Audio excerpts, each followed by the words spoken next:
Santiago Meza López, el pozolero de Tijuana. Tijuana, ciudad fronteriza con Estados Unidos, siempre ha sido un punto caliente para el narcotráfico.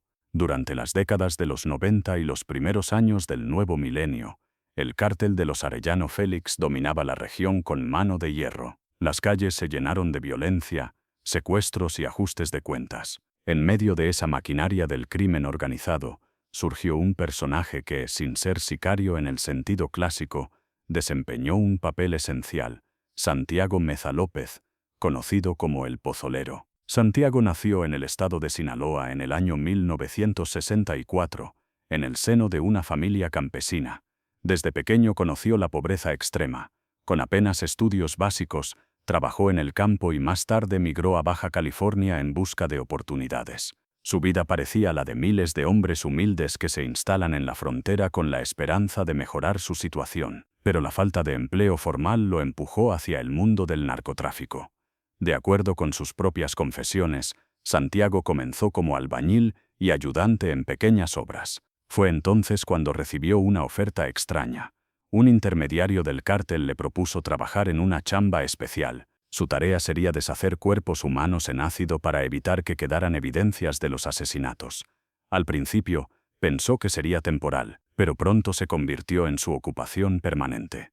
El procedimiento era brutal. Llenaba tambores metálicos con productos químicos corrosivos, principalmente sosa cáustica, y sumergía en ellos los cuerpos de las víctimas. Tras varias horas de descomposición, lo que quedaba era una mezcla espesa, similar al tradicional platillo mexicano llamado pozole.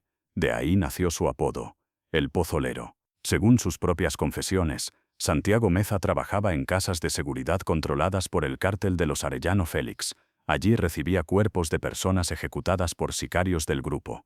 Su tarea era limpiar la evidencia. El procedimiento era siempre el mismo. Llenaba grandes tambores metálicos con sosa cáustica y agua. Encendía fuego o usaba resistencias eléctricas para calentar la mezcla. Introducía los cuerpos en los tambores, donde se desintegraban durante varias horas. Al final, arrojaba los restos líquidos en desagües, fosas o terrenos baldíos. El resultado era una sustancia espesa, de color grisáceo, que recordaba a un guiso de pozole. De ahí que tanto sicarios como vecinos lo bautizaran como el Pozolero. Durante más de una década, este hombre convirtió la desaparición de cuerpos en un trabajo rutinario. Declaró haber disuelto más de 300 personas. Llegaba a trabajar en jornadas de hasta 10 horas, supervisando cómo los cuerpos se deshacían lentamente en la mezcla corrosiva. A diferencia de un asesino serial tradicional, Santiago no elegía a las víctimas. Su papel era el de verdugo silencioso, una pieza más en la maquinaria del narcotráfico. Pero lo más perturbador era su propia normalización del horror. Decía que al principio le causaba miedo, pero que con el tiempo se acostumbró a ver cómo los cuerpos se desintegraban. En los barrios cercanos a las casas de seguridad, los vecinos comenzaron a notar olores extraños, como a carne quemada o sustancias químicas. Algunos incluso denunciaron el hedor insoportable que salía de ciertos terrenos baldíos, pero la corrupción policial impedía que se investigara a fondo. Los rumores crecieron. Todos sabían que en esas casas algo macabro ocurría, pero pocos se atrevían a hablar. El miedo al cártel era demasiado grande. Con el paso de los años, pequeños reportes comenzaron a aparecer en periódicos locales. Se hablaba de químicos que disuelven cuerpos y de un hombre apodado el Pozolero. Pero no fue hasta la caída del poder de los Arellano Félix y el debilitamiento de su estructura que las autoridades pudieron acercarse realmente a Santiago Meza. El 22 de enero del año 2009, un operativo de la Secretaría de la Defensa Nacional y de la Policía Federal culminó en la captura de Santiago Meza López en Tijuana, Baja California. Fue detenido sin ofrecer resistencia, en una casa de seguridad ubicada en una zona periférica. Cuando su nombre apareció en la prensa, muchos lo conocían solo como un rumor, ese hombre que hacía pozole con cuerpos. La realidad resultó mucho peor. Una vez bajo custodia, Santiago confesó con una frialdad escalofriante. Declaró haber disuelto en ácido los cuerpos de más de 300 personas a lo largo de más de una década. Lo describió casi como un trabajo común. A mí me pagaban $200 por cada cuerpo. Yo solo cumplía órdenes.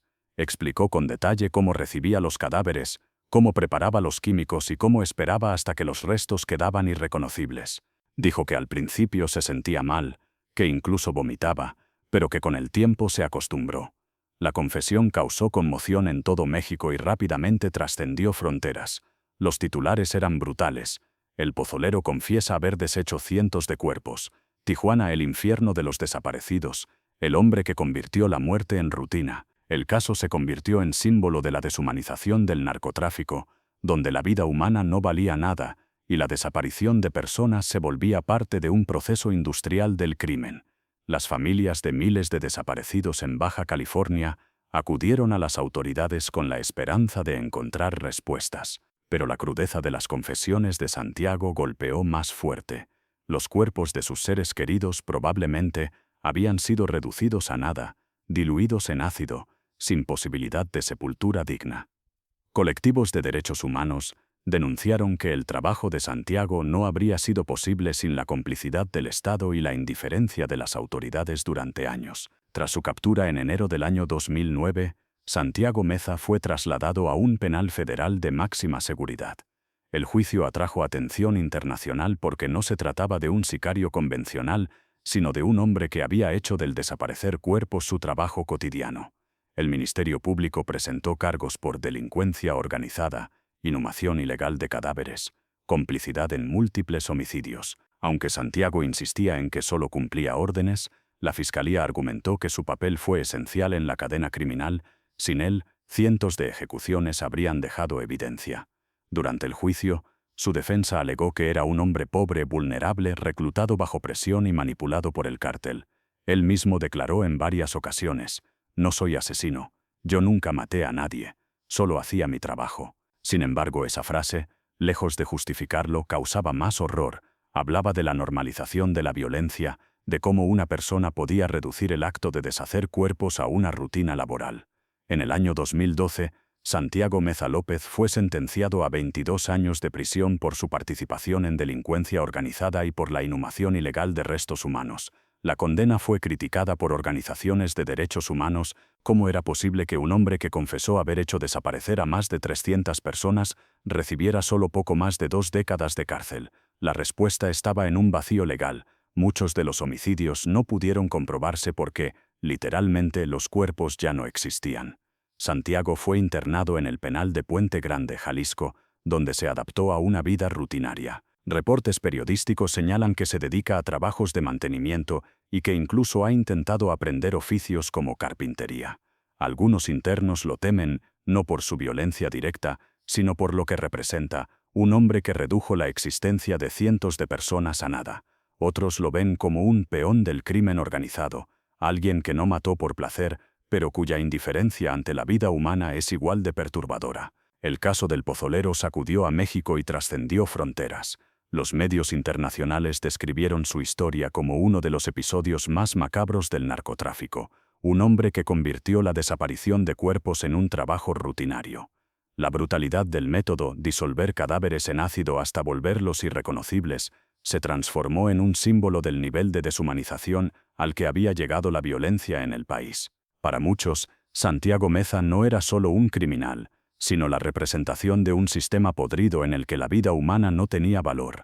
Detrás del apodo y del morbo mediático, había cientos de víctimas y familias destrozadas. Cada persona que pasó por los tambores de Santiago tenía un nombre, una historia, una madre que la buscaba, hijos que la esperaban, comunidades enteras que quedaron marcadas por la ausencia. Los colectivos de familiares de desaparecidos denunciaron que la existencia del pozolero mostraba la magnitud de la tragedia. No se trataba solo de asesinatos, sino de una estrategia de terror que buscaba borrar cualquier rastro de humanidad. Hasta hoy, en Baja California, muchos siguen preguntándose si sus seres queridos fueron pozoleados, como tristemente se popularizó decir. La figura de Santiago Meza se convirtió en mito oscuro de la cultura criminal mexicana. Documentales, reportajes y libros retomaron su historia. Su rostro, con mirada inexpresiva, quedó grabado como el de un hombre común que se volvió verdugo químico. En el imaginario popular, su apodo sigue siendo sinónimo de horror. El caso del pozolero de Tijuana no es solo la historia de un hombre, es la radiografía de un país donde la impunidad, la corrupción y el poder del narcotráfico permitieron que se cometiera un genocidio silencioso. Su figura nos obliga a reflexionar: ¿era Santiago Meza un monstruo por elección o un engranaje más de una maquinaria criminal que lo atrapó en la pobreza y la obediencia? ¿Quién tiene más culpa, el hombre que disolvió cuerpos o el sistema que permitió que existiera un empleo como ese? Lo cierto es que, más allá de su sentencia, las heridas permanecen abiertas. El desierto de Baja California todavía guarda el eco de los gritos de cientos de desaparecidos que nunca pudieron regresar a casa. ¿Tú qué opinas?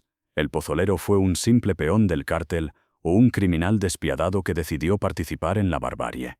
Déjalo en los comentarios y no olvides suscribirte a Dossier Criminal para descubrir más historias reales de crímenes y misterios del mundo.